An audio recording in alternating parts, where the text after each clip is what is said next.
This podcast is brought to you by the Foundation for World Harmony and by the Startup Core podcast.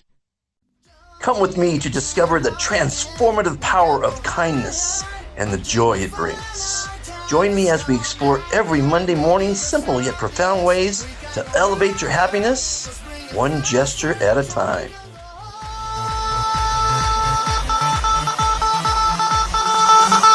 Wow, fantastic, baby. Dance. I'm gonna dance. Fantastic, baby. Welcome to another edition of the Complete Guide to Happiness. Hope you had a happy week, and we're going to have a happy show today. Okay, so as you know, I send motivational quotes on happiness and other subjects every day to my over 700 WhatsApp groups. Hope you're in one. Hope you're enjoying it. If not, please consider becoming one, because I want to have one admin in all 10,000 cities spreading kindness and happiness. Now, today's quote was from, or yesterday's quote was from Albert Einstein, who said, if you want to live a happy life, live it, what's this? I can hardly read. Tie it to a goal, not to people or things. Very, very brilliant man. And of course, I always add one of my philosophical quotes with all the famous people. And I said, your happiness comes first, then you're able to make others happy, the reason for living. And happiness is our goal in life. So I have I'm here in St. Louis, Missouri on the road doing a little bit of business and eating a lot of American food because I haven't been in the country for 5 years. And I met a young man. He's 44. To me, that's a young man. I'm a young man because I think I'm 26. But and he's so brilliant because he has a memory, and he studied UFOs like I did, and he's got some great opinions. And we're going to talk about Burning Man because he went to Burning Man. Fantastic event that there's a lot of happy people at that. And we're going to talk about, I think we're going to throw in some drugs because he's taken a lot of drugs, as a lot of people have. And, I always say everything in moderation. I don't have anything against drugs, but or alcohol, which is a drug, but moderation. And typically drugs and alcohol are an escape because we're not happy. And a lot of people burn themselves out and then finally decide to quit because something really, really, really bad happened. And then they decide to be happy, maybe. But that's our goal in life, to be happy. And if you're doing something that's making you happy, keep doing it. If it ain't broke, don't fix it. So I think you're going to enjoy today's conversation. I've enjoyed all my interviews. This is the 13th episode. Here in very, very cold St. Louis, Missouri, actually Imperial, Missouri, very close to St. Louis. But the last 5 years on the road, I've lived in some very hot climates. Sharm el-Sheikh, Egypt, where it's about 100 degrees every day. I think when I was there, it hadn't rained in 3 years or something like that. Then living in Belize, where a lot of rain came, but that was a little bit less hot. 80 to 90. And now I'm living in Antigua, where it's about 70 to 80. And it had its rainy season, and it was fun. I love to see the rain, especially when it's lightning and thunder. But I've got a podcast to do, and I'm going to bring him in a second here, and we're going to have some fun with Mark, who's one of our newest ambassadors, which now number at 10,100 and what is it? What's the count? 10,126 people from all over the world that are understanding that the 3 commitments to kindness will solve all mankind's problems. Quite literally. I made it real simple because people can't remember 4 agreements, famous book. They can't remember the 10 commandments of the famous. I got to tell you a little story. So, I used to have 4 commitments, and the fourth was say kind words. But you don't say kind words to your water. Oh, water, you're so delicious. You say kind words to people and animals and plants. So that's commitment number 2, of course, be kind to all others. So what was I going to say? These aren't scripted, just like my other show. Fantastic. But oh, damn, I think I lost my train of thought.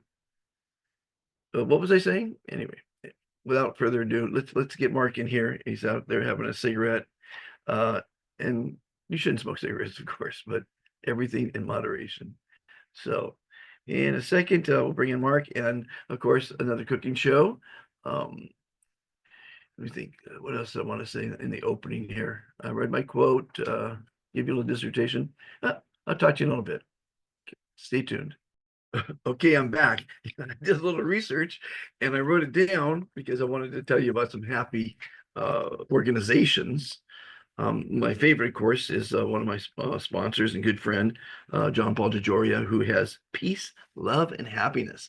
And he doesn't take donations, it's his own money, and he's funding some really amazing things. But here's a couple of things I looked up under happiness. There's a guy named Dr. Tim Sharp. He's known as Dr. Happy. That's a fantastic name. And he's with the Happiness Institute in Australia. This website's happiness and its causes.com.au. And he has what's called the happiness diet. So you might want to check that out. There's a lot of information on happiness because I'm told that by World Health Organization that depression is the number one cause for unhappiness. I guess is how it works. I wrote it down here a second ago. It's the greatest cause of suffering worldwide, depression. And if you smile, it releases depression. And if you laugh, even more depression, because it releases endorphins, dopamine, and serotonin. And when you say the word fantastic, it makes you smile. It forces you to smile, even when you're feeling like horrible. Okay, so that was one organization. Actionforhappiness.org. That's a really cool one. I thought that was pretty good. They donate things to people. It's happinessinstitute.org.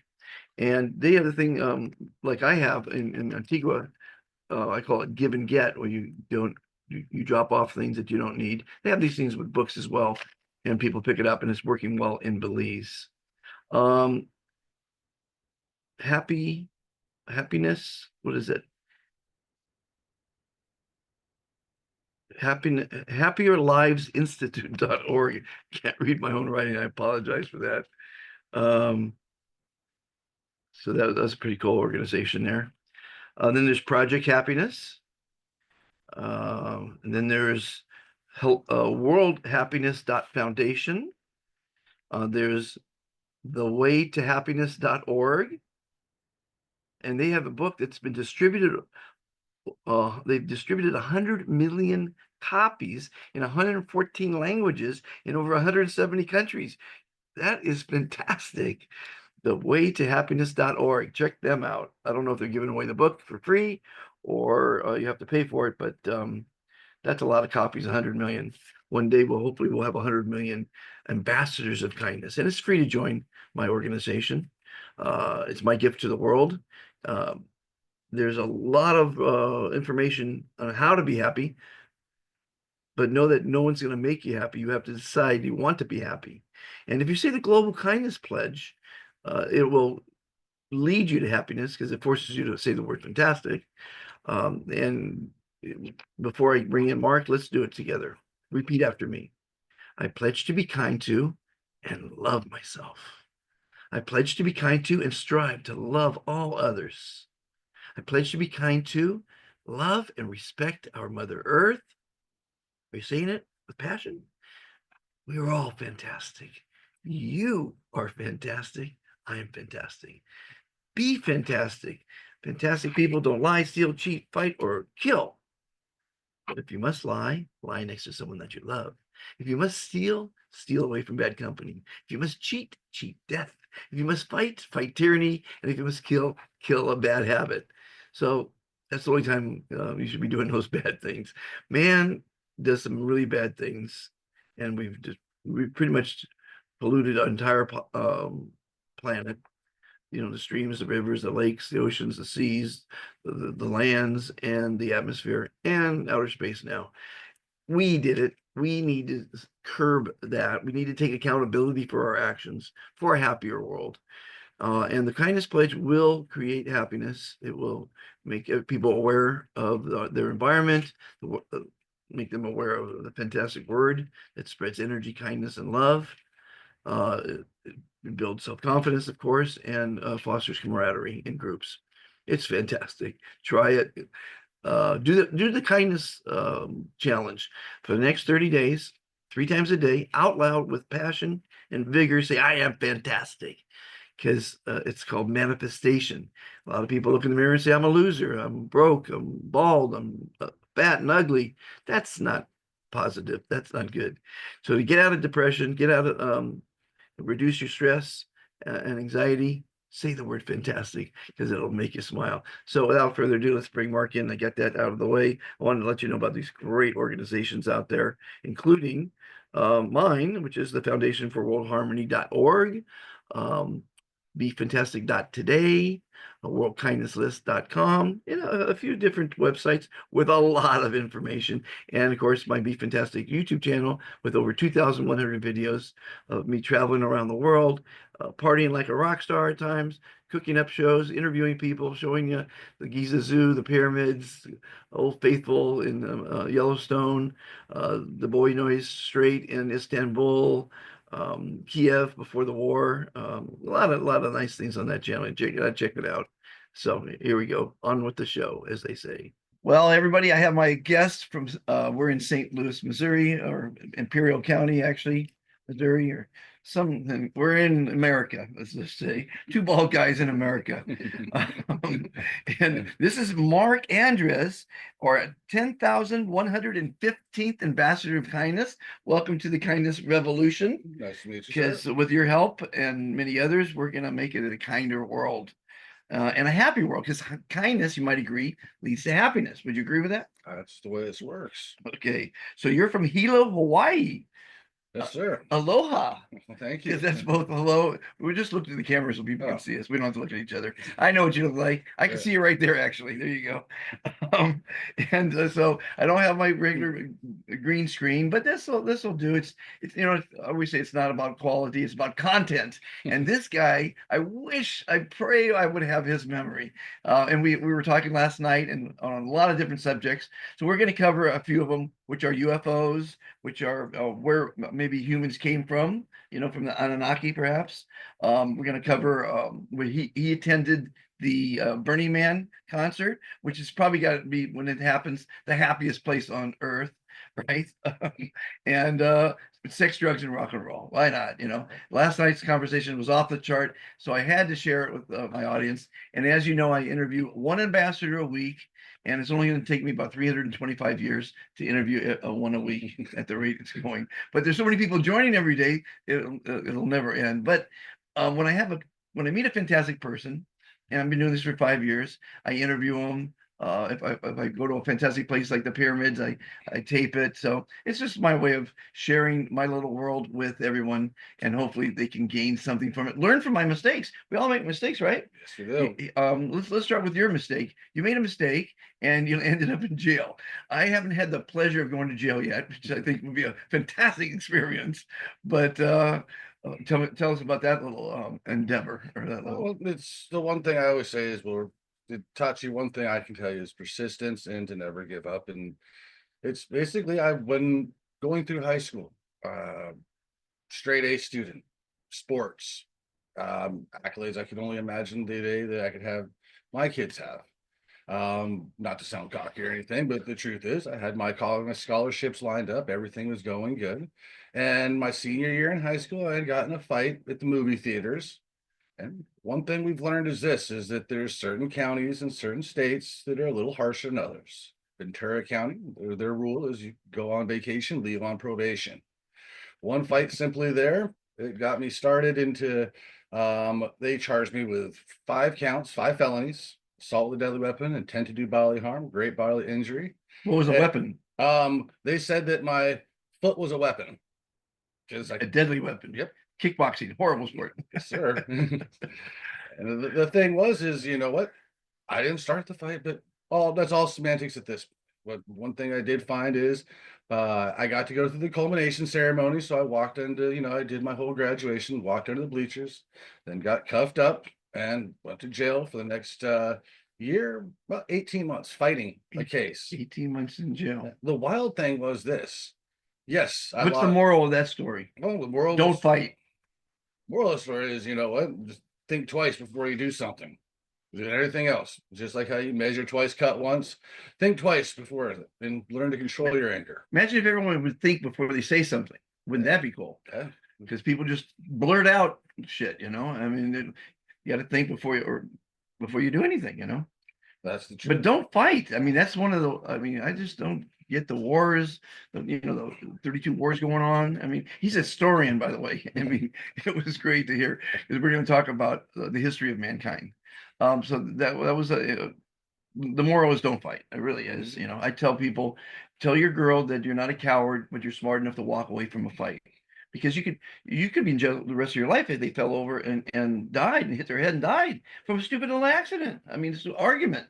So we shouldn't argue, fight, lie, bully, steal, cheat, rape, all those horrible things, man. Well, one thing starts a catalyst which will cause a snowball effect, and it can go both ways. Yeah. Simple thing is you know what? If I chose to walk away from that and I rolled down that hill, it could have led to me becoming a doctor, an astrophysicist, going to college, doing a whole bunch of things. Exactly. And you know what? And that snowball will rolled and rolled and rolled. The other thing is, I went to jail, and you know what? I could have gotten in trouble in jail, and it could have snowballed down, and could have found myself a career criminal path and never seen freedom again. So I heard you learn a lot of you learn how to be a criminal after going to jail, or prison. I thought the funniest fact It's like a school. the funniest fact I had to say I learned when I was in there was everybody there has a new way to make money and a new crime that's the best next thing to do. Exactly. Yet they're in there for that crime. Right. It's a school of criminal because you learn how to be a better criminal so you don't get caught next time, right? The only thing is I don't want to learn to be a thief from a No, thief in of course jail. not. Of course not. Of course not. That's a great story. I haven't, well, actually, one time I got in an accident and I got a piece of paper because it was a horrible accident. They said I should have died. And I looked in my pocket the next morning and it said, "You've been arrested by an officer of the California Highway Patrol, but due to the nature of your injuries," it was pretty bad, "we're not brought in for booking, but will be notified by mail pending criminal charges." And never heard a thing. But I think they just tore up whatever they wanted to tear up. Oh, they figure, like Sometimes you get lucky. No, that was the old days when people cut you loose. You're drinking and driving, they cut you loose. But some idiot, after a policeman cut him loose and he got in an accident, he sued the police department for not arresting him because he wouldn't have gotten in the accident had he been arrested, like he should have been for drinking and driving. That idiot caused everyone else not to have any breaks in life. Terrible, terrible, terrible. So let's talk about changing subject. Let's talk about Burning Man. You attended Burning Man, which, well, I would think would be the happiest place. Was it last for 2 weeks? it's 2 weeks. 2 weeks. You go to Black Rock City. They create a city out in the middle of the desert. And the whole theory of it is you leave with what you bring. So it leaves no footprint. So no footprint on the earth. Which is the third commitment to kindness. Protect our planet. Be kind to it. Don't let her pollute. And the when I went, it was a while ago, and now it's been more commercialized. But the key concept is there's no money. Everything's a barter system. Mhm. Everyone goes there. You have your own little camp, and you say some person makes beans, some person's making breakfast, and you can barter and trade. And it seems as if everything's equal. So everyone will take care of each other because that's the one point where you can go where race, religion, creed, nothing of that matters. Because there's truly one thing that people don't realize is the most important thing is you're in the middle of the desert. It's hot. And survival really is your number one aspect. And you can find that people don't really, it doesn't matter what color you are when it's cold outside. It doesn't matter, what your religion is when you're hungry. Mhm. And when you go there, the first is the It's spiritual equality, right? Yes, it brings equality, but the first thing is the spiritual awakening of finding who you are in yourself, as you'll test yourself in ways you haven't before, through multiple different facets. But the key part is at the end of it, when you leave, you feel fulfilled for the fact is, you know what? You just showed yourself you can go somewhere, have a great time, and not destroy something. Even though there's a giant thing that's on fire at the end of it. Right. But this Well, burning the bad things out of you, maybe. yes, but the analogy. But the beautiful thing is the theory is when you leave, no one ever knows it happened. So Mm. it's pretty kind of amazing. just a chapter. No litter. No, nothing left behind. And I equate it as just a chapter in your life that's, you can finally close the book and turn the next page, go to the next thing and start anew. And everyone needs a reset. Mm. And We do. We need to be happy. That's what this is what my podcast is about. And I'm sure that people look forward to it all year. Is there like a little Bible that says that these are the rules, or it's just inherent by the people that you meet? They say you don't do this, you don't do that, and they'll. I mean, you usually get almost like a shaman or a mentor, someone that has been there before and shows you the ropes. Mhm. But they do have they do have your basic Burning Man guide, which will almost just like thou shalt not steal, Right. destroy, things of that nature. But the key thing is you go there for the idea that you're going to a place where everyone's going to be on the same page. Right. And Well, if they're taking different drugs, it's not quite the same page, is it? oh, they can be in a different universe, but they're still on the same page of going There's towards a lot happiness. A lot of people believe in aliens, which we're going to talk about in a minute. But the drugs are, obviously a big part of it. I mean, right? They are, and everything in moderation, everybody. Yeah. I don't have anything against drugs or alcohol. Moderation, sex, drugs, rock and roll, everything in moderation. one of the things I can say about the drugs, though, there is you're not alone. You're not, and when I say everyone, not alone as in doing the drugs, but you have someone there where if you're having a bad time on it, if you can't say you take mushrooms or acid or whatever it is, if you're having a bad time, you have someone there that gives you a positive environment. And just like anything you do, from drinking to drugs or anything, your environment will affect about 90% of the outcome of your experience. Mhm. There's no reason in doing a whole bunch of drugs if you're depressed and sitting in a room by yourself. Right, exactly. So if you take the opposite side of that, you kind of have Burning Man. You have a happy environment, you have lights, you have people that want to bring you to other things. And then you'll never find more passion in people and what they do. Some people are a yoga person, and people live for this year round. Now, Yeah, they build these incredible art cars and things. Yeah, I mean, amazing stuff. Is there a website, burningman.com, maybe? There probably is now. They've turned it into more of a commercialized thing nowadays. Yeah. 40,000 people or something? 50,000 people. 50,000. Bigger than the city I live in Wisconsin. Jeez. Wow, that's a lot of people. And so you would, obviously visit and meet new people, obviously. I mean, that's what you're there for, to associate with other like-minded, positive, because it's a positive environment, obviously. And one of the things I really opened my eyes is the person that brought me there. He's a lighting design person in the studios in Hollywood. He makes $500,000 a year. Yet the people he travels there with, some of them may be vagabonds and vagrants. Some of them may be a Taco Bell worker that barely gets by. But when they get there, they're one group. Right. And it's an amazing thing when you take money out of the equation and you see actually how human kindness and actually interacts with people, and it's not a competition. Welcome to the Be Fantastic channel, where you will find many fantastic interviews with amazing people. Visit the top world museums, Incredible zoos, beautiful national parks. special events, and much more. These videos are designed to educate, Inspire. motivate, and entertain you. We hope you will enjoy them. Join the Be Fantastic philosophy. Please subscribe. Like and share.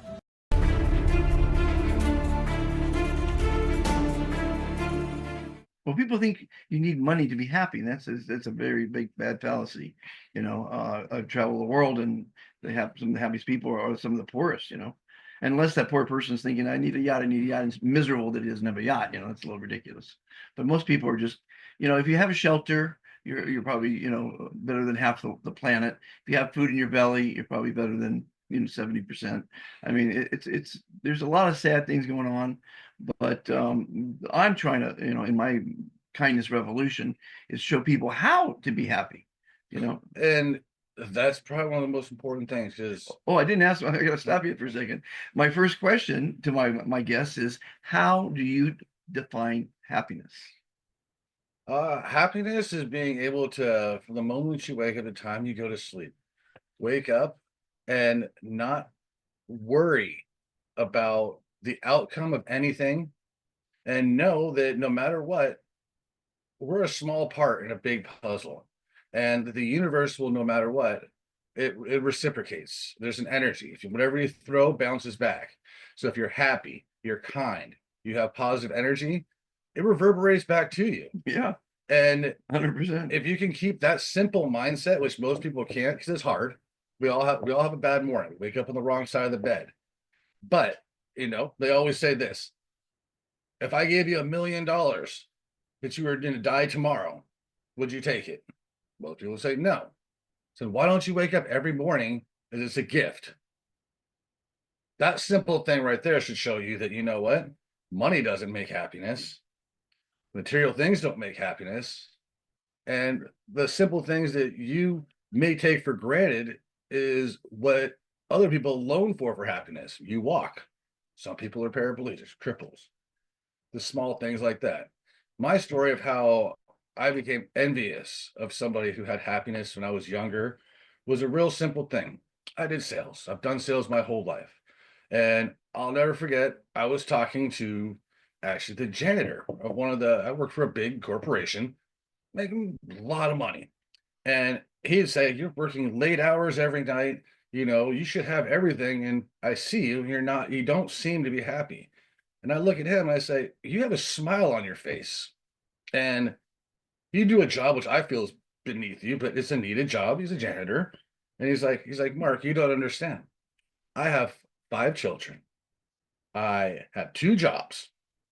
I work as a fast food person during the day. At night, I'm a janitor. And I wake up every morning with a smile. I kiss my wife when I leave. And when I get home, I hug my kids. And I'm able to go ahead and have dinner, spend time with my family, go to sleep." And I'm looking at myself going, "Man, this guy's working 16 hours pretty much a day. He has no freedom. And he has a more positive outlook and is happier in life. And I can drive any car I want. I can go on vacation wherever I want. And I'm still miserable trying to figure out what I want in life. And this guy has it." Well, called love. It's love, but you know what? He learned to love himself and his situation. You come first. You have to love yourself. How do you expect someone to love you if you don't love yourself? That's why the first commitment, the hardest, most important commitment in life, is to be kind to yourself, to love yourself, to accept you as you are, to think positive, to eat healthy, to not take too many drugs or too much alcohol. I mean, I go on for hours on how to be kind to yourself, but you come first. You've been on an airplane. They say if the oxygen mask drops, put it on first and help others. And, Mark comes first. and the simple thing is, and when someone says love yourself, that sounds shallow. That sounds certain things. But the truth is this: you can never find someone else to make you happy if you're not happy with yourself. Right. If not, you're the selfish one. Because you know what? You need to, if you have 2 people, it should make something stronger as a team.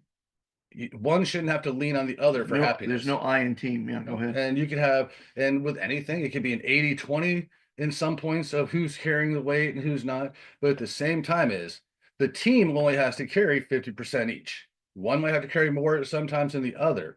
But if you're looking at that other person for your happiness or for what you want, you'll never come together and be able to be a pair. Well put. Very well put. Okay, let's change subjects a little bit. Let's go back to uh, the origin of man. I mean, we're learning that we really probably didn't come from apes because it was there's no bridge in it, I guess, right? There's no evolutionary bridge. But there's supposedly, and I watch a lot of alien stuff. I believe in aliens. I think they've been here when dinosaurs were here. Because if you understand infinity, there's been infinite life forms, not 10 or 20, but infinite. And we're living in we're what, 200 years really of civilization so far. And that's just a small speck of time in the eons of time that have gone and are still to come. So you know something about I guess was it the Anunnaki or was So it? the Anunnaki, from let's say the Sumerian tablets, going back and looking at things and a level of history. One thing we've learned about history is whoever wins the war writes the history. So when you look at an aspect of that, we're all conditioned to learn about what has been we've been taught or indoctrinated, you'd almost say, in schools and certain things. But The regular textbooks that are being thrown out. but the texts that we've been taught were all selected for a purpose, and there's so many things that are missing. And they're nowhere in high school or anything will you ever talk here about, say, the Anunnaki, which is say is a race or a superior being from another planet, you could say, and they came here and they were using, say, humans to mine resources. One thing that the theory was is there's Nibiru, which is a planet which they came from, and they needed to create an atmosphere of, and they needed gold to create around it to stop, say, their sun from penetrating in. Our planet happens to be rich in gold, yet they needed people to mine it. What they turn around and do? They weren't going to have they had their own people doing it first, but there's basically came to the conclusion of we need to find a more efficient way. So if you look at it as in they took a part of them and part of a creature from the planet, and they created a human.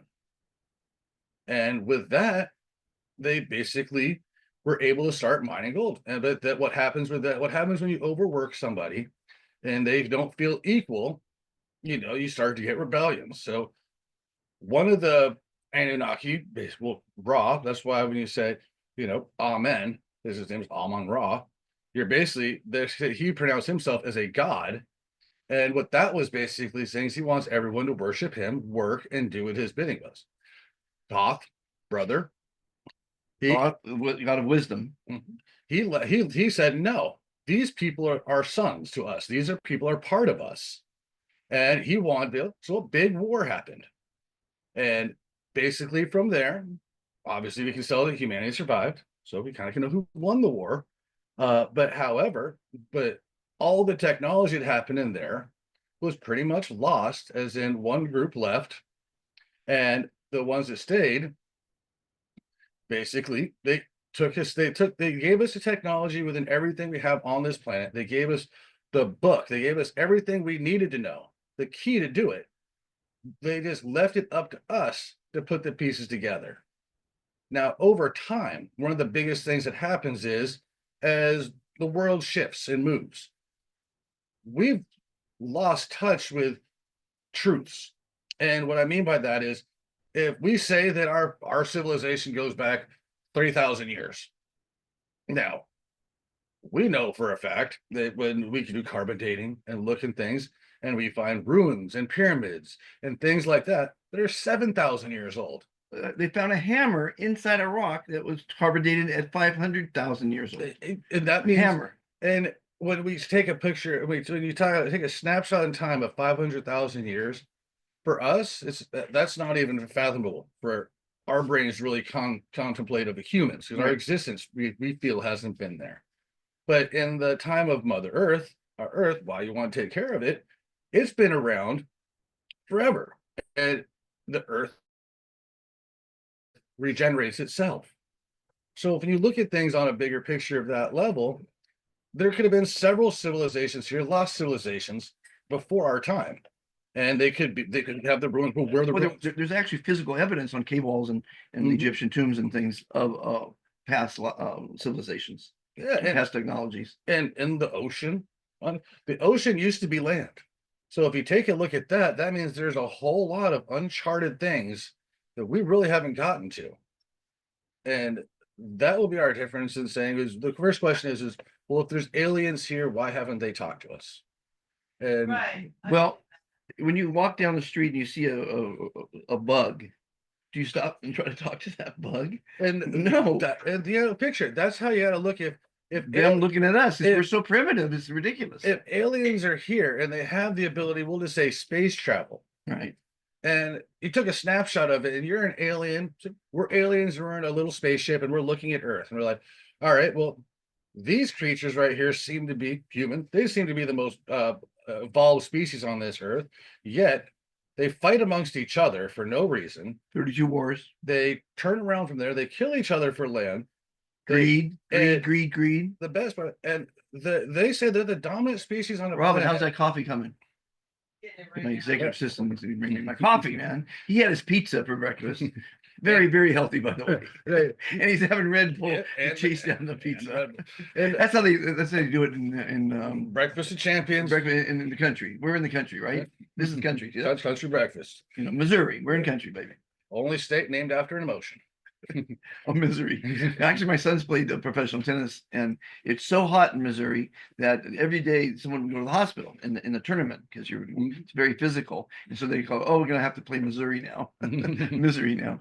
But if you think about, if we were say two aliens looking down at this planet and say, if this is the dominant or the most evolved species on the planet, and they fight over land, yet there's only 20% of the planet is land, 80% of it's water.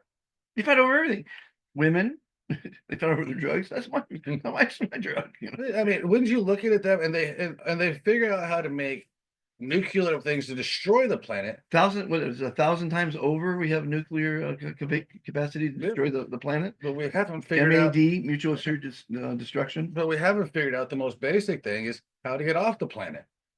Well, Musk is doing, and Musk and Elon and Jeff are getting us off. They're trying to save the planet by getting us off the planet. I'm trying to save the planet by spreading kindness. So there's three of us trying to save the. And just as you said before, if you saw a bug, would you talk to it? No. So if you look at us as a and plus, aliens don't speak English or French or Swahili or German. They use telepathy, and I believe that the future of mankind won't use words because they're very archaic. If you use a word that I'm going to say a word that our audience doesn't understand, that's pretty stupid, right? So telepathy, I believe, is the communication of the future. Well, I mean, and there's one thing they say, and people will say telepathy, how that's X-Men stuff. That's comic books. No, were you married before? Yes. Girlfriend or whatever. Yeah. I even had a dog. I used to walk in and I knew by the look on my dog's face, that's telepathy, giving me a feeling that she got into the trash. Well, it's my fault for leaving the trash out and then should have put it on the counter, right? Because she was a little Yorkie. But she looked at me and I could tell she got in the shit. And what I say telepathy. And people think like that's comic books, but let me ask you things. If we only use less than 10% of our brain, far less, then what happens if we're able to? You see the movie Lucy? Oh yeah, that's great. But we're not far from that. No.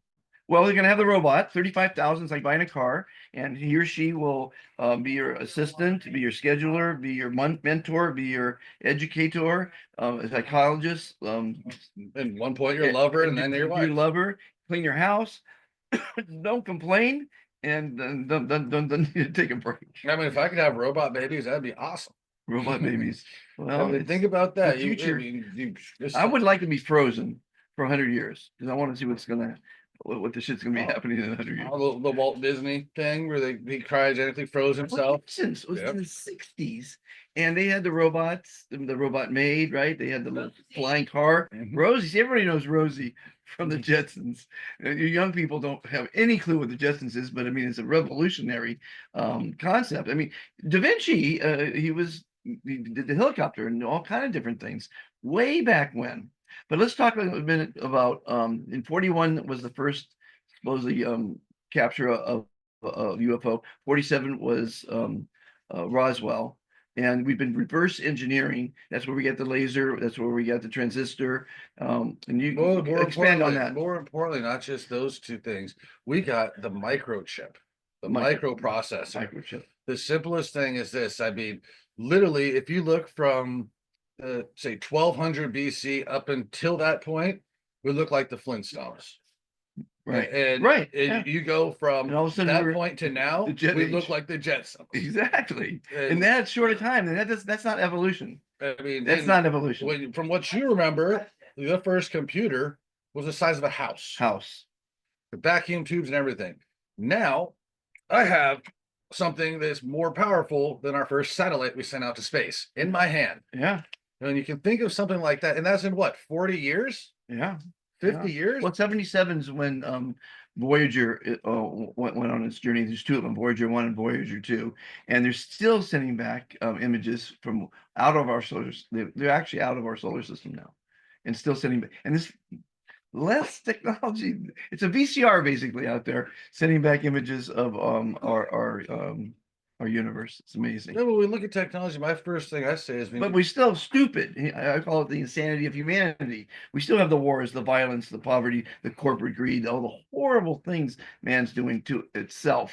And you know what a EME is, of course, or Mhm. CME, coronal mass Yep. ejection. We had one in the 1800s, destroyed all the electrical on the planet. So if it happens again, obviously what the results of that are going to be, all destruction of all electricity, refrigeration, everything, communication. We could protect our future by investing in protecting the grid from a CME, Yep. right? But it's not profitable and it would cost trillions of dollars. But that would be the future of mankind. So imagine if we had a crystal ball and we looked in the future and said, in 32 years, we're going to have another CME. One happened in 2012. We missed it by 10 days. And then they would say, well, of course, nobody knows about the future, but they would invest the trillions of dollars to save mankind. Yeah. What's a couple $1 trillion? Well, I mean, when we look at it as a whole, is our society and our world has our greatest strengths, our greatest weakness, which is our ability to build, to create, to invent. The problem is we do it towards destruction, profit, and greed. Greed.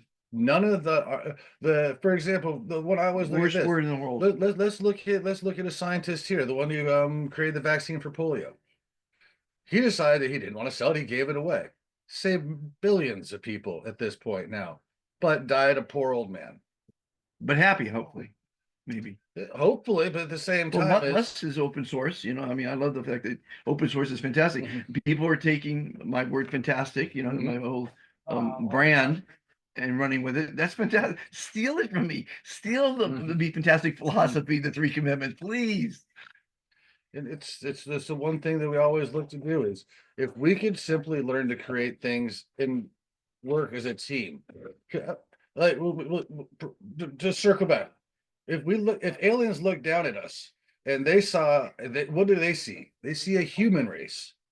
Could you imagine if we took all the money that we do that we put into war, that we put into weaponization of things, and as a world as a whole of humanity, Thank you. Look at the cat. turned around from there and put that into exploration? I gave one to my friend because she was over. Look, I just had my first cup of coffee for the morning, and it's one of my fantastic cups. That's fantastic. Mine broke. I don't even have one. Gave my other one to my friend because she wanted it. Giving is better than getting. So give and get. No, I don't like to just- give. This It's all my my host friend. Robin and her husband Mike are the fantastic human beings. Some of the kindest people I've ever met. I mean, is Mike the kindest guy you ever met in your life? He's kind to a fault, but at the Yeah, same time it's as fault. I will say this is that Mike is my quintessential example of kindness leads to karma. And the simple fact is that you know what? The man's been through hell and back, but he's always looked out for others, even when he wasn't in the best situation. Right. So to see the karma of everything in his life come full circle, and now there's actually it kind of makes you believe that you know what, if you do enough good in this world, that good will just naturally come back to you. Yeah, it is karma. I call kindness leads to happiness. The kinder someone is, probably like the Dalai Lama and these people that are, Mother Teresa, super, super, super kind. Maybe the Pope, I don't know. They're a little greedy, I think. Let's not go that way. But I have proof. I got 2,100 videos on my YouTube channel showing that just me going around the world being kind led to the most amazing situations. I mean, and it's still going on. I mean, Mike's being kind to invite me here and help me out with starting up the charity. Well, all you have is kindness and connections. Because when you think about it, is we all die alone. We all die with no money, and we don't know what comes afterwards. I mean, that's a whole new subject within itself. But the one thing is this: you know what? There's no difference in a dead rich person and a dead poor person. Right. And the fulfillment they had in life is the one thing that we'll never know. Because you know what? Memories seem to fade over time. But you know what? If you can make a mark, most of the greatest things, like, how about this? The imprint left from the Dalai Lama or Mother Teresa is a name that's synonymous and everything will be there forever, Right. as opposed to Who's our fourth king of England? No clue. Exactly. No. Well, a lot of people think I'm crazy to go around the world, spend the rest of my life on this mission to make it a kinder world. But I'm going to go with a guy named Steve Jobs. And you guys, if you've been following the show, everyone, you've heard me say this 1,000 times, and I'll say it 1,001. Steve Jobs once said, "People who are crazy enough to think that they can make a difference in the world are the ones that do." That's And the kindness revolution is it's rolling. Only 10,000. What is it today? 126 from 145 countries. It's a small, insignificant number, but the people in it, like you and John Paul DeJoria, who runs JP's Peace, Love, and Happiness Foundation, and the foundations I just talked about earlier. I looked at a bunch of happiness the companies. A lot of people out there trying to promote happiness, but people look down on kind people. Why is that? people look down on kind people because you know what? They're envious. People are envious of a kind person. And I've always said this: if you don't have haters, you're not doing it right.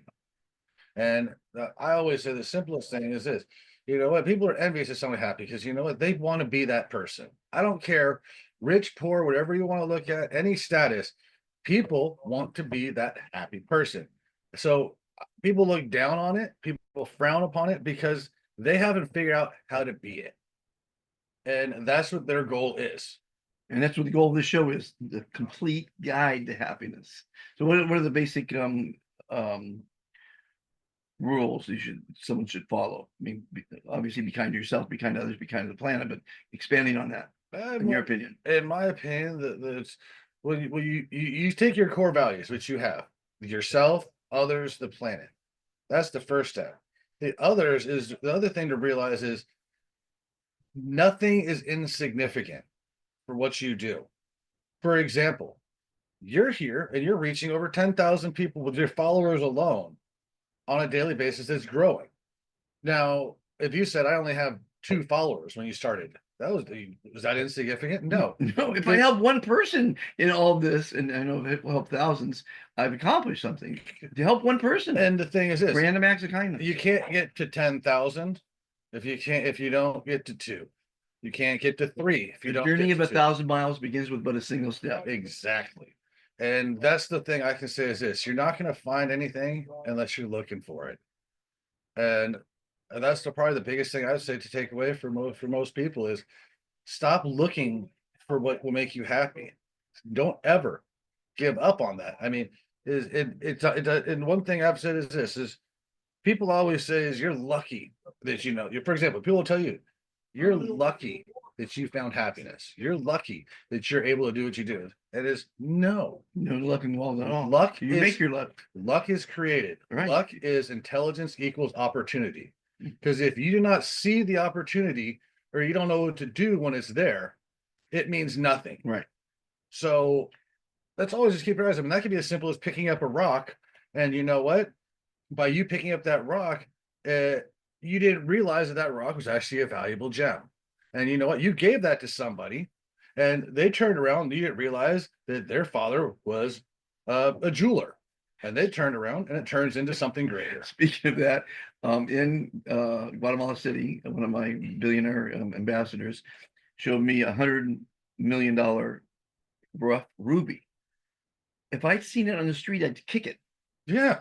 I mean, to know I held $100 million piece of rock, it was a good size ruby. But you know, the more you know, the easier your life is, and the more valuable you are to others. To be able to recognize a rough ruby on the street, be great to pick it up and cash in on $100 million, right? And remember, the one thing too is happiness and everything else is how you view it and you see it and how you feel it.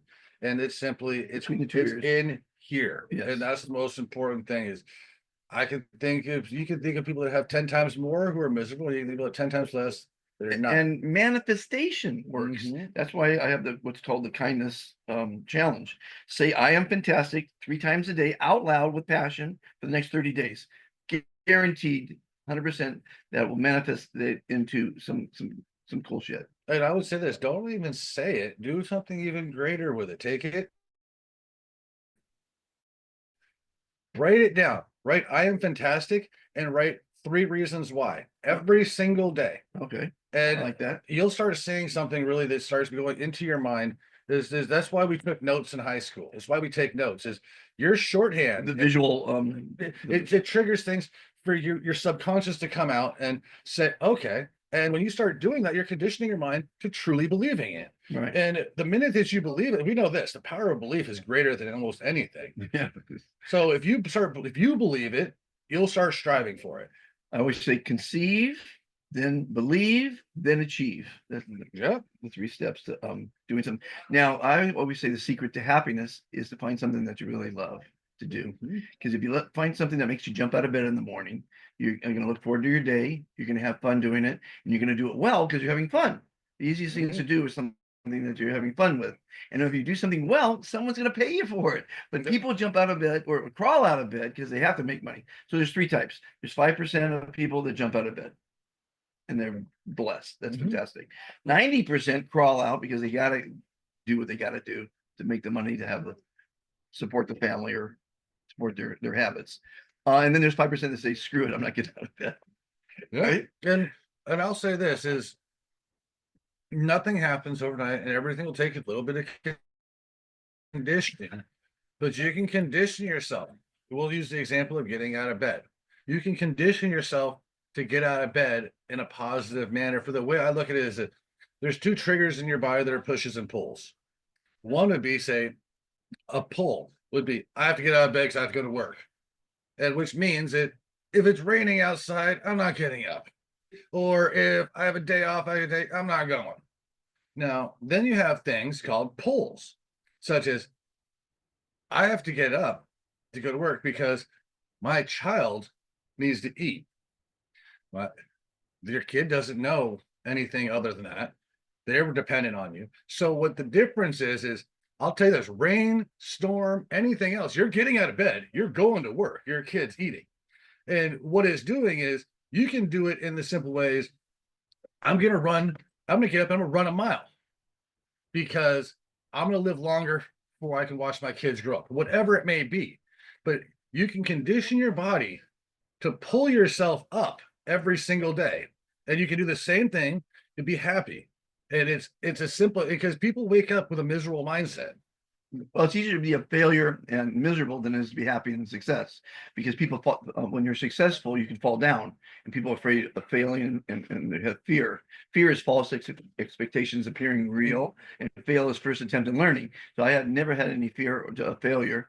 And I'm still doing things. I did a TV show in Belize, and my girlfriend said, "Are you afraid it's going to fail?" I said, "No. If it fails, it's no big deal.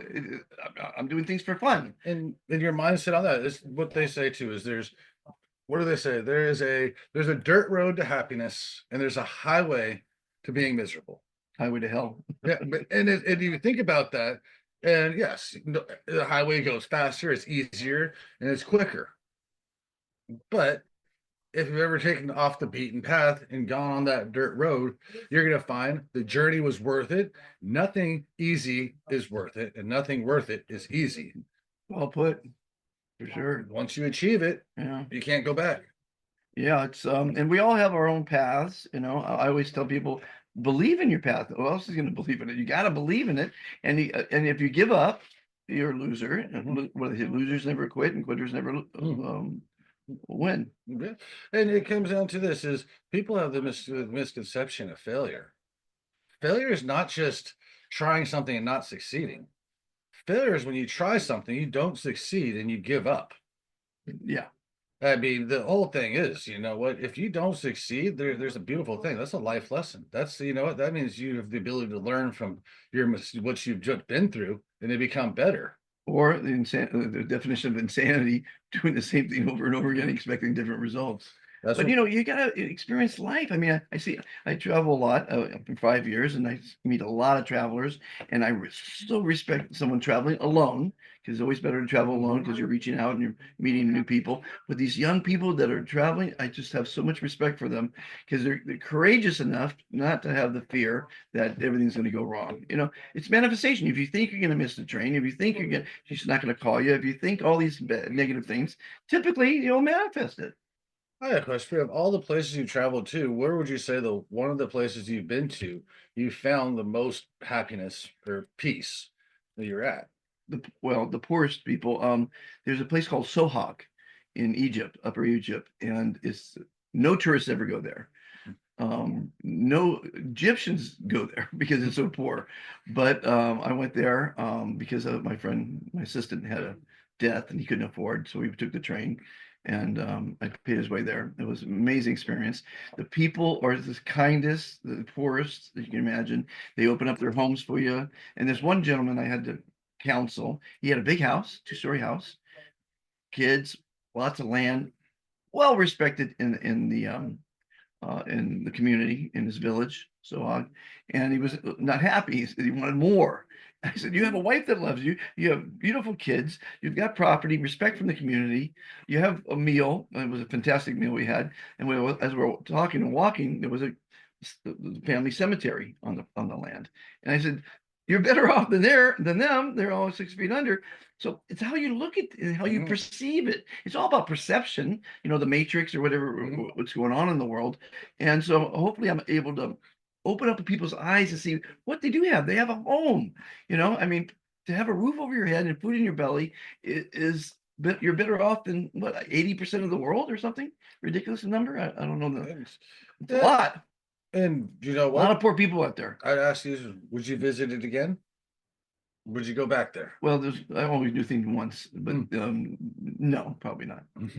Because, well, first off, it's supposedly I didn't know it at the time, and I didn't know why they gave me an armed guard at the time because I always go and meet with in any village or city. I go try to meet the mayor or the president of the country if I can, and they gave me an armed guard. So there's this guy following me everywhere I went, armed. And I'm like, this is funny. Why is this? And then when I finally got back, they said, because it's one of the most dangerous places in Egypt. I said, nobody told me it was dangerous.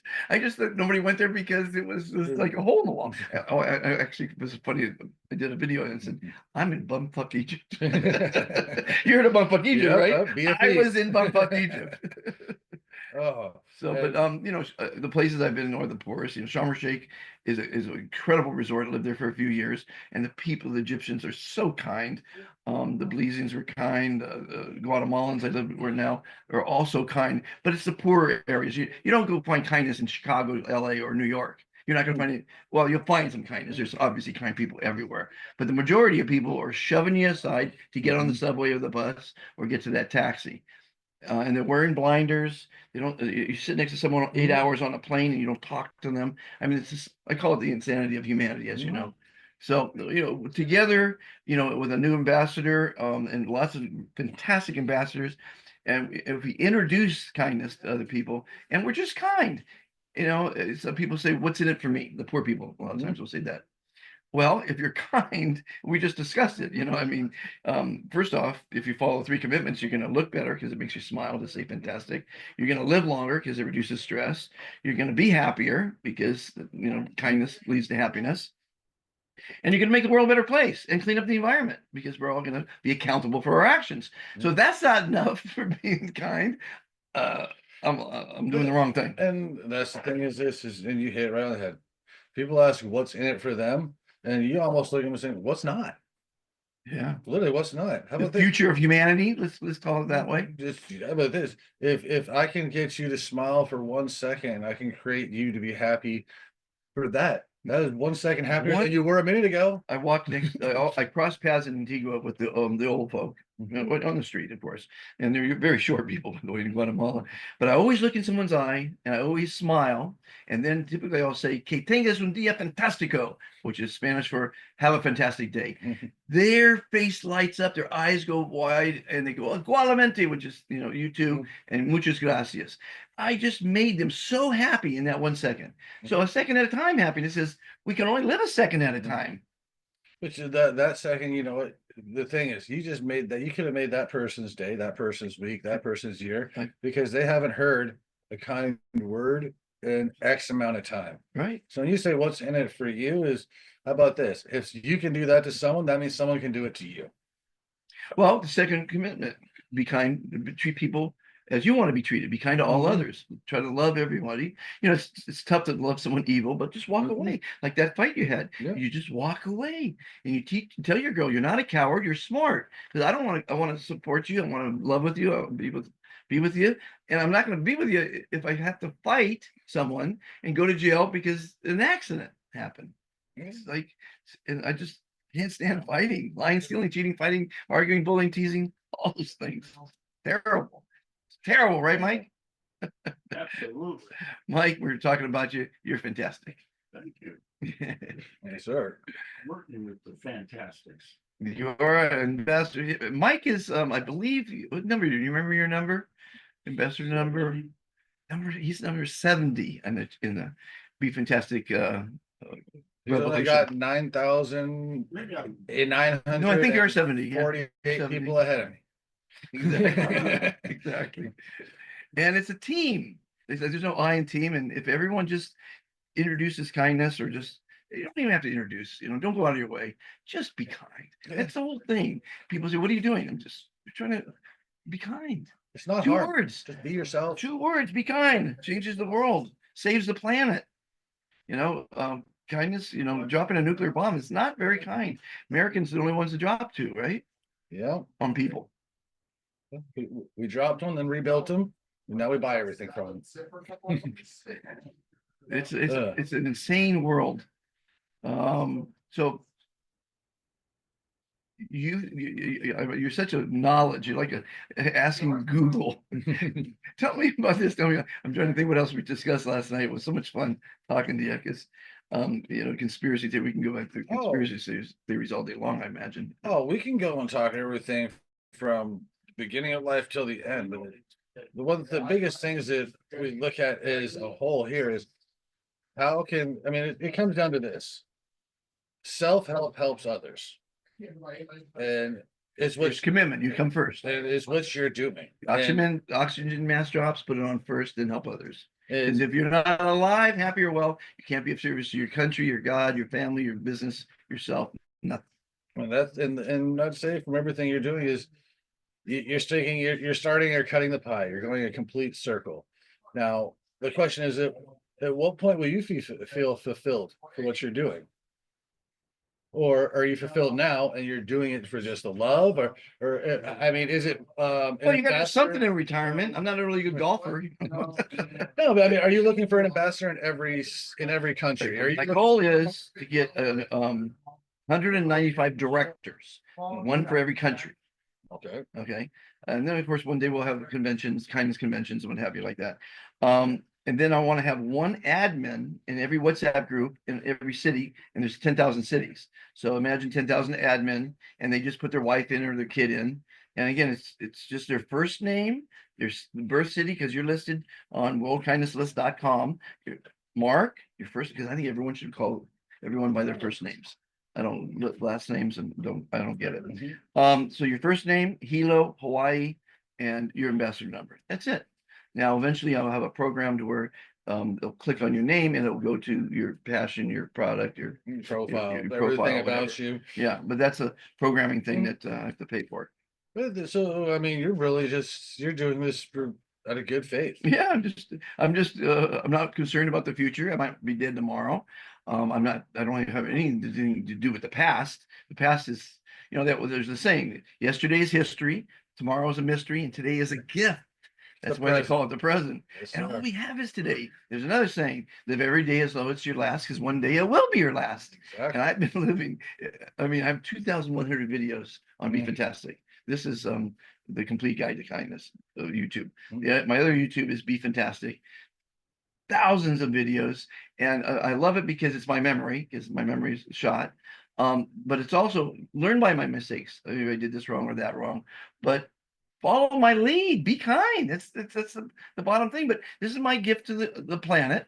I'm trying to save the planet. I call it the insanity of humanity, because as you know, it's insane what man does to themselves, to the planet.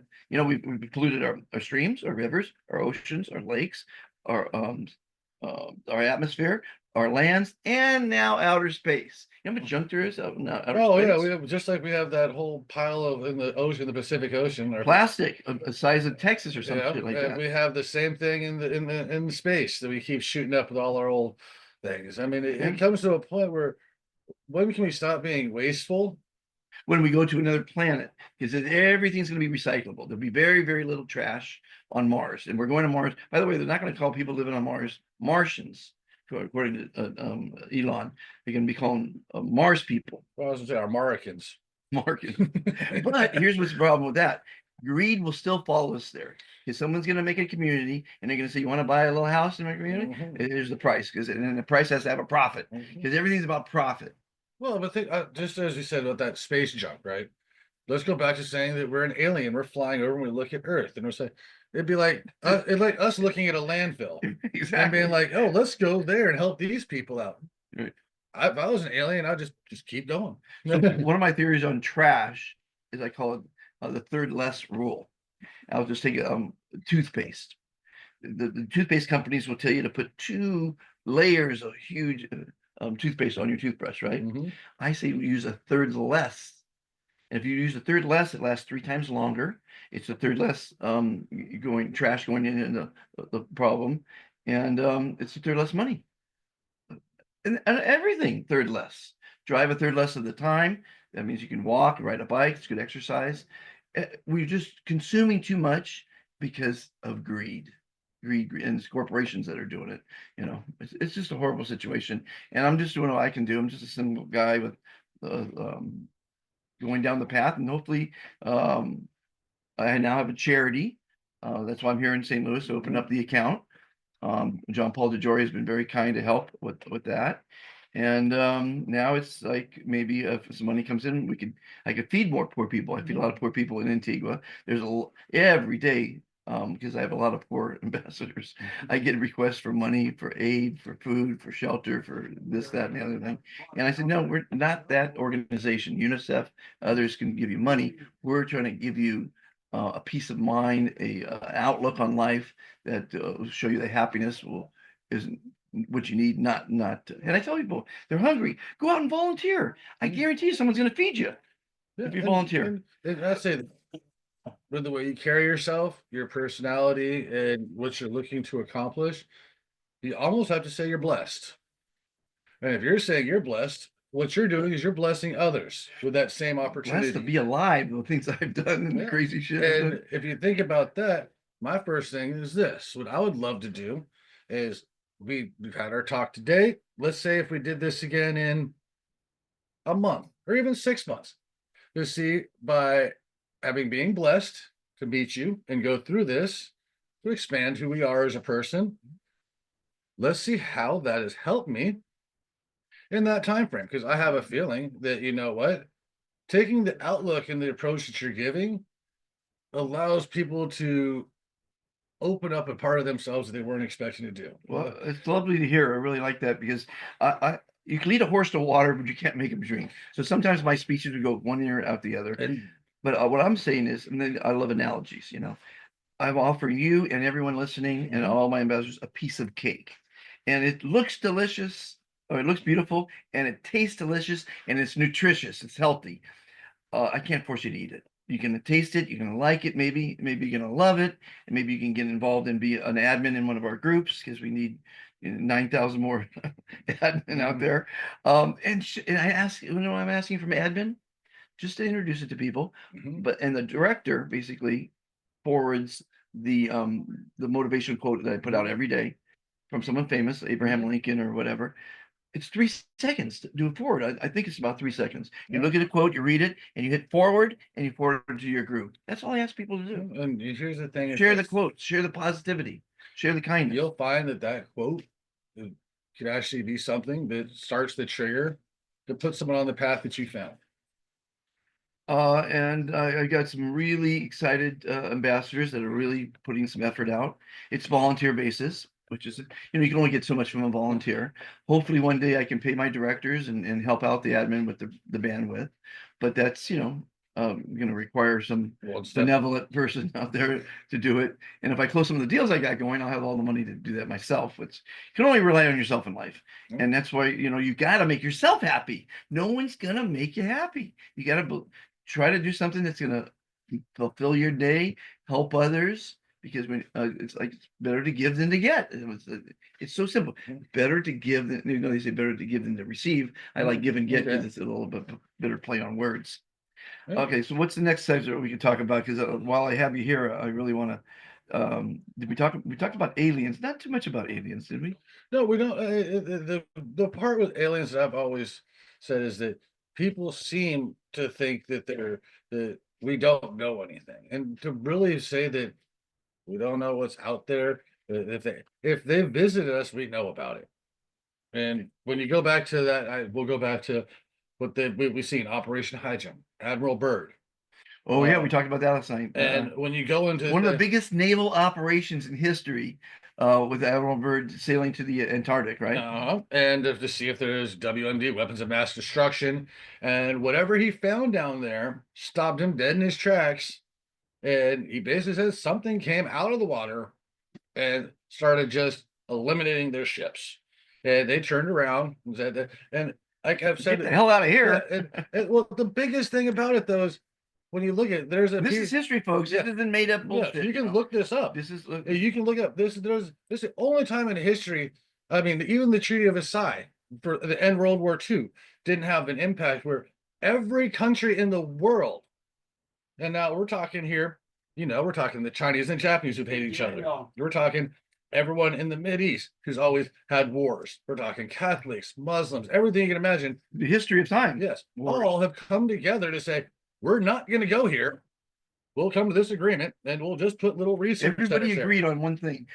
Is there been anything else that everyone agreed on? No, this is a world. This is like the world peace theory. Okay. Is that nobody else, but everyone in the world wants world peace. But all the countries, but you know what? They never agree on how it's going to happen until aliens come, and we have to all come together. Until there's something that can blow our world to pieces. Right. And then all of a sudden we're like, oh wait, that's what they're going to say. We're a team. I think the smarter you get, and there's eons smarter than us, right? These aliens, you're going to be benevolent. You're not going to be cruel and mean, right? In my opinion. And so, but they're going to say, because of greed, they're out to get us. So we're going to spend trillions, and you're going to have to pay for it. We need your money to protect you from the aliens. Bullshit. Total bullshit. The thing is this: if they're here, that means they can leave. If the aliens have come and visit us, that means they can come and they can go. Right. And if they have the ability to do that, the last thing we want to do is poke the bear. Right. I mean, and we shoot at them. I mean, instead of saying, come, let's be friends, they shoot at them. They haven't destroyed anything. Actually, they shut down the nuclear silos many times, and that's to protect us. Well, and one thing is this: when you look at Operation High Jump, and you look at, we never found them. That we never went down there and found them till after World War II, after we dropped the bombs. I think the aliens just said, "Hey, you guys are doing some things now you shouldn't be doing. We're going to go ahead and tell you to curb this whole nuclear thing, so you don't destroy the planet that they're living on, or they're mining, or whatever they're doing." And I think that's what kind of really happened. I think that they basically had to sit down and said, "Hey guys, we're on this planet too, and you guys are going to destroy it, try nuking each other back and forth." Right. So you can either knock that off and not leave us alone, or we're going to do what we've done before, time after time again. We're going to eviscerate all of you and let you guys start over and figure it out again. It's probably going to happen because the Bible was given to us, in my opinion, to last us 2,000 years because we were very primitive at the time, and the 2,000 years is up. And now I think a majority of people believe in aliens, and it's going to change the world, I think. Well, I mean, if you take aliens and religion and almost cross them together, it's an eternal being, a greater good, or a greater entity. If you look at what God is, or whoever you believe, a higher power, you can say. Now, wouldn't that technically be an alien then? Wouldn't a higher power be an alien force of some sort? If it's alive, if it's not alive, or it's just, an aura of energy, whatever it could be. Right. But when you look at it like that, that kind of says, okay, so for what we look at them as, are we looking at aliens as gods? Because obviously, if we're Well, shooting they at thought they them, were gods in the old days because they have many paintings. You know, the Mona Lisa, not the Mona Lisa, a Madonna painting. You know, from I don't know Da Vinci, whoever painted it. In the far background, there's a man and a dog, and the man's pointing to the sky, and there's a flying saucer in the painting that was in the like 1500s or whatever. and we see it throughout history. Columbus saw an orb come out of the water, and he wrote it in his log in the middle of the night on his way in 1492. So, I mean, we can go on and on and on about that they're here. I mean, they Yeah. are here. And more importantly, I say this, you know, with I believe when we look at aliens, we don't have to even leave the planet to look for them.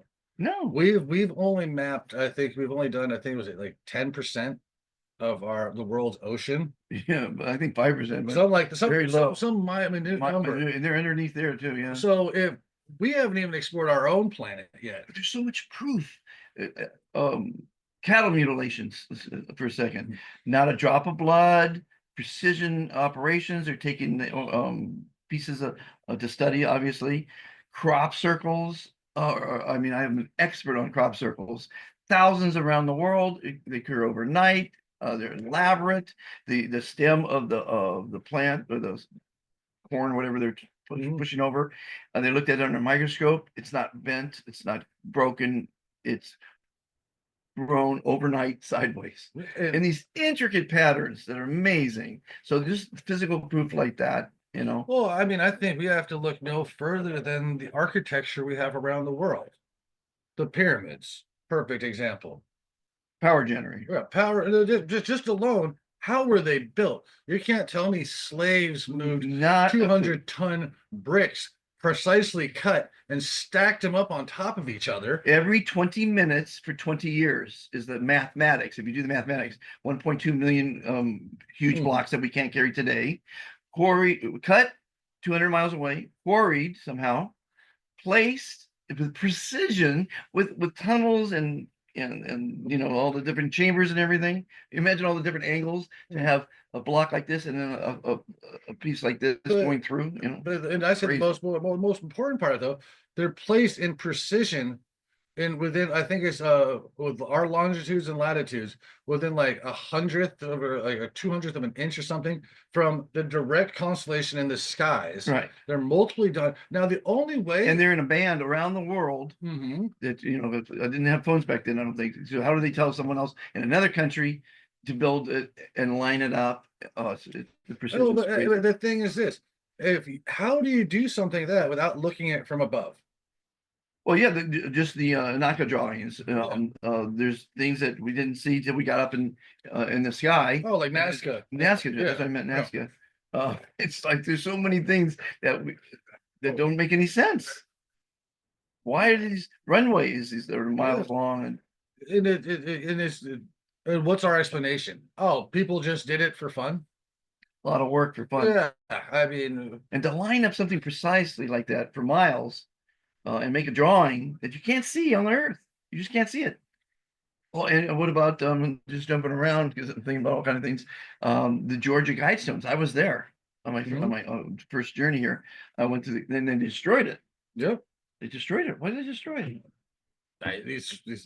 These 12-foot monoliths in a circle. Anyone who doesn't know about the Georgia Guidestones, and in 12 different languages, they wrote a prophecy of what's going to happen in the world. One of the prophecies, which is kind of unnerving, is they said we need to reduce the population to 500 million on the planet to survive. Musk totally on the other side saying that we don't have enough people. He says we need more babies. well, technically we don't. And I mean, He says there's a decline. Yeah. If you look at how many people are dying, how many people are born, more people are dying than being born. So we're decreasing, but it's 8 billion. It's going to take a long time to go down And I to think a lower number. the easiest way to figure out is what's happening with humanity is we see we're evolving, or you can say we're devolving at two different times. And it's the foods that we eat. It's what they put in the foods that we eat these days. I mean, when we look, there's no reason we can have a country where it's legal for. Okay, I go around the world and the tiendas, the little shops, you get junk food, and there's little kids are eating a bag of Lay's potato chips and a Coke for breakfast. for lunch. Mhm. And so this is a good example of what you're talking about. I don't know if you can read the ingredients. Yeah. What are the Good. ingredients? Ingredients. First one, sugar. Second one, unbleached enriched flour. Niacin, reduced iron. Thiamine, mononitrate, riboflavin, palm oil, soybean, canola oil, high fructose corn syrup. That's the bad one. When you just look at But that, anything in a package, ladies and gentlemen, is unhealthy. here's the thing: is They have that the preservatives, they got the chemicals, they got, if you took this, if you took but it this, tastes good. Yeah. if you took this same thing and looked at it, say, in another country like Europe, guess what? They don't even sell them. You know why? Because they don't consider it food. Yeah. In Europe, they don't consider white bread, we call it Wonder Bread. They don't consider it food It's really because not. There's no yeah, nutrition in it. because there's no value in it. It's completely and it's bad for you. And it's like this: if you've ever seen, you ever seen the difference between a banana and an organic banana? One Well, has they the picked seed, bananas when they're green, so they didn't get the nutrients. So the equation is taste equals nutrients. If you find something that's tasteless, doesn't have the nutrients in it. We're depleting our soil, so the nutrients aren't getting into the food. But when they the GMO Mhm. tomatoes, so they last 3 weeks, which a normal Mhm. tomato lasts 3 days. And they're picking them green as well, so there's no nutrients in it. But they look red and they look gorgeous. They have no taste or no nutrition, but we're buying them. And it was what it's because it's become feeding our people has become a corporation to the point where they do what they call monocropping. Now, technically, what you're supposed to do, you plant corn. Okay. After you harvest the corn, Plant a different crop. you plant a different crop. So you can turn the soil and it grows, and then from there you can but in theory, if you were so all natural, you'd have the pigs would come over and turn it up. The chickens would come, they'd eat the little things off of it, and you'd go over and over again, and you'd use the land, you'd let it rebuild. Right. What we do instead, we harvest, say, the corn, then we spray it all down with chemicals to Right. kill all the pesticides. Right. Then we then we drill into it again. Right. Then we spray it down again with all the And while the corn's growing, we're spraying the pesticides on it. exactly. And then we replant the corn, and then whatever we're doing, we spraying on that Monsanto, however you want to put it, we're spraying on it. There's more chemicals and everything Monsanto else. is an evil incarnate. Until you realize that you can have you can have an ear of corn the size of your arm in some places, and you're like, how is this possible? Well, you look at say a third world country that's doing it right, they're getting pieces of corn that are like this big, Yeah, normal. and it's that they feel that the bigger they can make it, the better it is. But you've been to Europe, you've seen the difference of a strawberry that's this big that has 10 times more flavor than one that's this big. Right. And so not bigger isn't always better. No. That's a hard They, statement. they call it food fraud now. If you think you're buying extra virgin olive oil from Italy, you just I'm laughing at you because there's poor farmers that are really doing it. They don't have the subsidies because of the big corporate greed, whatever, and so they're just fighting a losing battle by selling extra virgin olive oil because it's expensive to make. They're faking cheese. They're faking ham is gray in color, so no one's going to buy gray ham. And so they inject it with nitrates, which is Yep. cancerous. So everything that's mass produced is got more chemicals, so it lasts longer. The GMOs of the vegetables, so they look prettier and last Mhm. longer because they ship them around the world. So you're picking everything green without the nutrients. So it's the insanity of humanity, but there's just it's greed. I think it's Mhm. just the bottom line is everything's greed. But farmers markets now that's what I think is the future. And that's where I think that if for our plan as a whole to come back, it starts within, say, you can say within the household, but that household has to start within the community. Right. And that community is it's kind of like back in the early days when you realize that when a town was built, sometimes you ever heard this, it takes a village to get something done. It Right. takes everybody comes together. Right. Everyone's there. I mean, I say that just because I lived in California for years. My house in California, I talked to my neighbors twice. Yeah, people don't talk their One name. was to say hi and one was to say bye. Exactly. And other than that, I knew Well, most people don't say hi, they just say bye. and but that's how it is. I know. And That's why you gotta get out of the city. I always say you only should be in a big city for two reasons. One is to make a bunch of money, that's where the money's being made, or find a mate. Mhm. Now, it's more important to find a mate, but if you find a mate, get the hell out of the city. Yeah. Get the go to a village because the shit's gonna hit the fan very soon, I think. And if you're in a big city, you're shit's creek, you're up shit's And creek. it reminds me of what the one story they say is there's a there's a fisherman and he's down in Mexico. He's in this little village and he works part-time. He fishes. He catches enough to feed his family. And he spends time, makes love to his wife every day, dances, and enjoys life every single day. That's all he does. And this, we'll say, American guy comes down, business owner comes down and says, "You're an amazing fisherman. What you need to do is you need to fish 8 hours a day, catch a lot of fish, open up a big business so you can sell these fish all over the place, make a lot of money. And in 20 years, you can then retire, move to a small village, fish part time, make love to your wife then, and enjoy the time of your life."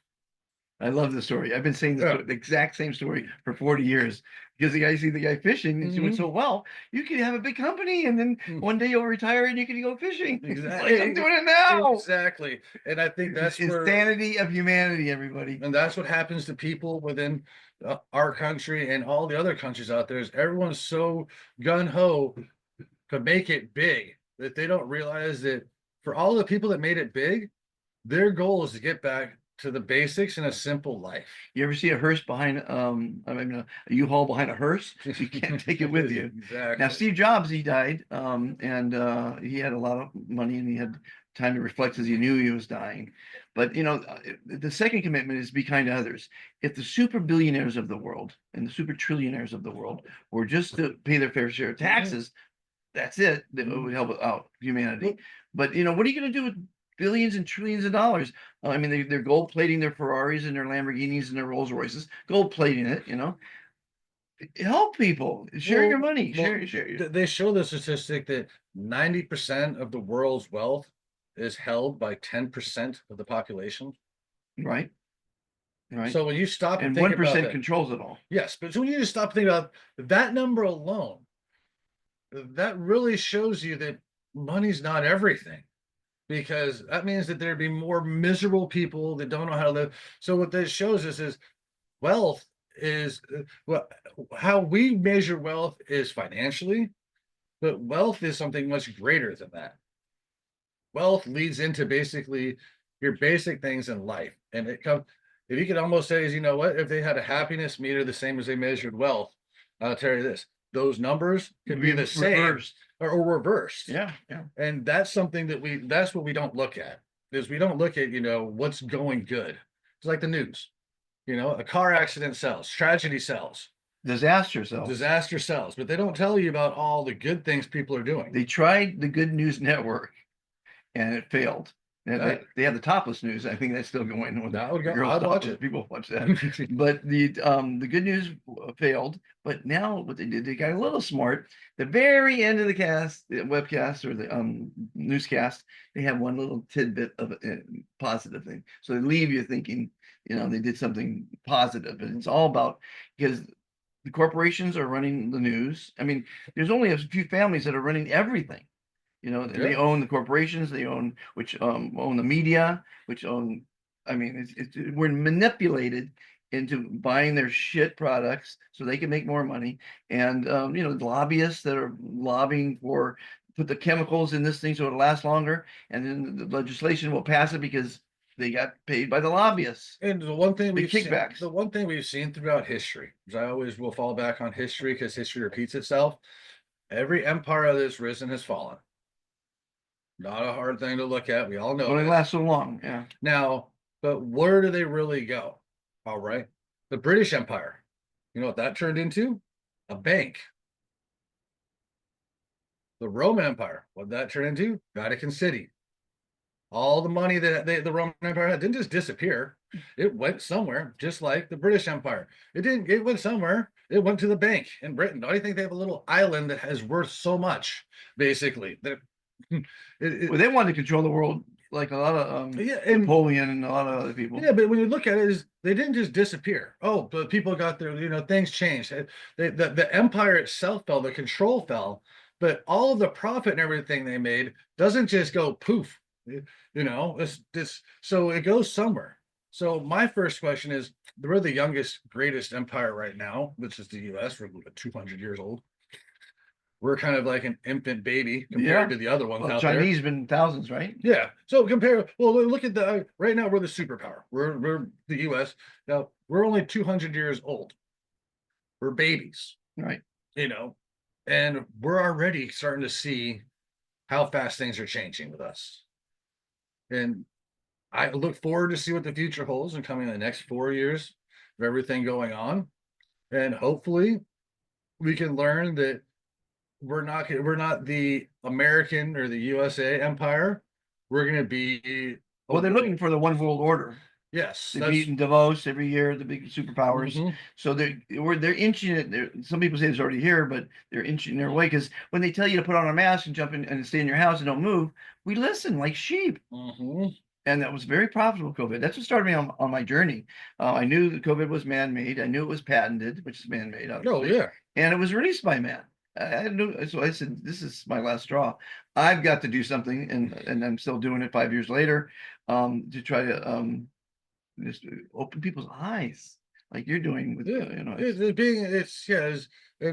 I hate to say it is, when we say we're indoctrinated when we go to our schools and everything we learn in our colleges, is what they teach us now is not beneficial truly for us to grow within a society. 100%. And They teach us to make money, sell the drugs from big pharma, not cure people, not do homeopathic medicine. Imagine if they just went back to homeopathic. And I think they're going to outlaw it again, like they did in the 30s, because it's not profitable. Aspirin is the greatest example. It's not patented. You can't patent an aspirin. But when you put it in the bear, which is a big multi-million dollar advertising campaign, they charge a lot of money. So morons in the world will buy bear for a lot more money. It's the same thing as aspirin. The same damn thing. It's amazing. People buy private label. Well, it's the same product. Yeah, and well, yeah, people buy what they think is going to work, is because that's what they've heard. Well, what they see. we're trying to keep up with the Joneses. Yeah. We're trying to wear nice clothes and impress others. First commitment to kindness is to love yourself. Don't give a hell about what other people think of you. It's what you think of you. I always said to my wife, if I go out in the field today and 100 people tell me I'm an ugly loser, I'm going to say, what's the odds of running into 100 wrong people today? It's pretty high, but I'm not going to take, people think I'm crazy. I'm not crazy. Maybe I am crazy. I don't know. Oh, I mean, in one aspect, we're all a little bit crazy. I only like crazy people. My wife would always say, why do you meet such bizarre, crazy people? I don't want anyone normal in my life. Well, I mean, ordinary is boring. Rolling off. Totally. And that's what I'll probably have to end our first conversation on here. I look at this. I had fun. Did you have fun? Yes, one of many, my friend. One of many. Yes. And you know what? We'll take the journey of happiness. You are now part of a global community of like-minded, positive people, and hopefully you'll introduce it to your kids. If you have kids, do you have kids? Yes, I do. Okay, introduce it to your kids, because the Global Kindness Pledge is going to change the world. It's not political, it's not commercial, it's not religious. It's like the Pledge of Allegiance, but for the world. It goes like this. I want you to repeat after me. I pledge to be kind to. I pledge to be kind to. And love myself. And love myself. I pledge to be kind to. I pledge to be kind to. And strive to love all others. And strive to love all others. I pledge to be kind to. I pledge to be kind to. Love and respect our Mother Earth. Love and respect our Mother Earth. We are all fantastic. We are all fantastic. You are fantastic. You are fantastic. I am fantastic. I am fantastic. Do you feel the power of that? Yes, sir. My goal right now, one of the goals of the charity, is to get the schools to say that every day, because it builds self-confidence, it fosters camaraderie, it spreads energy into the classroom to get it started or ended. It teaches the values of words, like the word fantastic, which is an act of kindness because it makes you smile, reducing stress, making you look great. And then it teaches us about the environment. We need to take accountability of our actions. Use less, buy less, recycle, repurpose. Anyway, what a fantastic guy. He's so Yeah. smart. We're going to have to do more conversations. It's been a pleasure, sir. And I yes. tell everyone out there, you guys be fantastic too. Exactly. Let's end this thing somehow. How do we do this? One day I'm going to figure this out real easy. Bye-bye, everybody. Have a fantastic. Stay tuned now for a cooking episode from Dr. Fantastic. As far back as I can remember, I have wanted to be an entrepreneur. Now, I am here to guide you through the intricate paths of building your business, embracing emerging technologies, and navigating the startup world. I am Saul Tarazona, and this is Startup Corps, your go-to podcast for entrepreneurial insights and tech-driven success. Well, I hope you enjoyed that long conversation.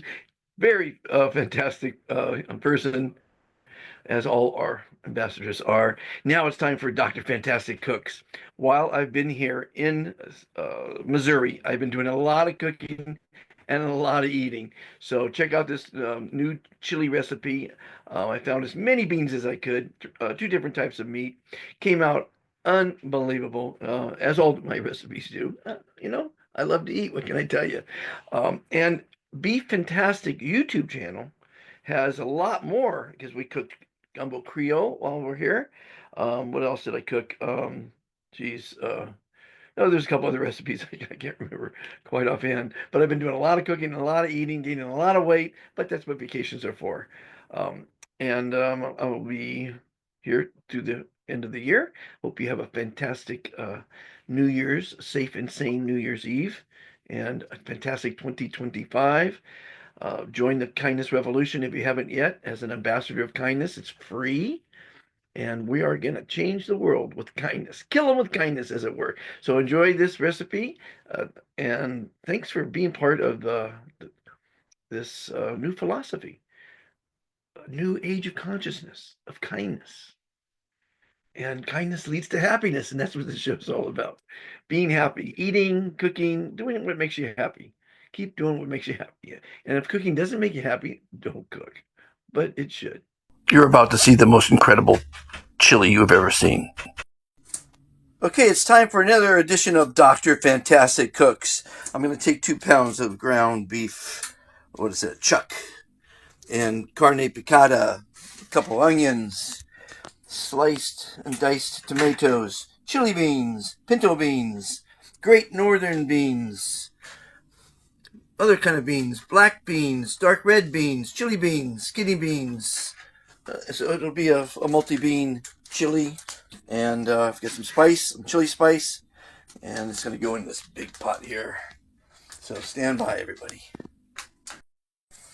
Okay, step 1, saute the onions in a little bit of olive oil. Chop up the ground chuck and the other kind of steaks and meats you want to put in there. Step 2. The beef is browning. And I decided to put some yellow, orange, and red peppers in it. And I'm going to make some pico de gallo, my famous pico de gallo, or some guacamole. And of course, always have a beer or a cocktail in case everything goes to hell. You don't feel so bad. The peppers are diced and ready for the saute. Okay, the ground beef is browned, and I also added those peppers, and as you can see, I'm making the my guacamole. I think it's going to be guacamole. Anyway, the avocados you can see I scored, and then I'll just scoop those in so it's chunky. And I have opened all the cans that are going to go in, which will go in about a second. And then cook for a couple hours, and it's going to be fantastic chili. We can make burritos and tacos, and put some pico de gallo on it, or have some guacamole with it, and have a beer, of course, with it. I'll let you know how it comes out. Well, the chili is off the charts delicious. And it's not the 3 beers I had since cooking it. It is the freaking delicious. It's fantastic. And, everyone's a little different, but there's no science to it, and it's just have fun. Throw in a little bit more chili. I did add a little bit of jalapeno, fresh jalapeno, and I added a little bit more chili powder. But it was 2 packages of chili powder. I don't know if I told you, because 1 package is supposed to be 1 pound of beef. So and salt and pepper, and it's fantastic. It really, really is delicious. Have fun in the kitchen. Cook with the family. Get the kids involved. And just be kind to yourself, others, and the planet. Let's make 2025 the year of the kindness revolution. Happy that you're watching this. Please like, share, and subscribe. Sharing is caring, caring is kindness, kindness leads to happiness. And make sure you watch my YouTube show, The Complete Guide to Happiness, because that's what we're on this planet for, is to be happy. And eating a big bowl of chili on Christmas Eve is fantastic. Thanks. Bye-bye. Well, I hope you enjoyed that lengthy interview, my longest of the series so far. What an interesting guy Mark is. There's a lot of happy thoughts that came out of that interview, and I hope you enjoyed the cooking episode. And I hope you're going to have a fantastic, happy week. And I'll see you next Monday. Be kind to yourself, be kind to all others, and be kind to Mother Earth. 3 commitments to kindness that will save humanity from, as I always say, the insanity of humanity. See you next week. I met Dr. Fantastic along life's way, and I heard him say, you gotta say, I am fantastic, la la la, I am fantastic. You can feel it if you say it. It ain't a game, you gotta learn how to play it. Fantastic, fantastic. Just listen to the doctor. He's a rocker. He walks around all day. He ain't plastic. He's not sarcastic. He says, I am fantastic.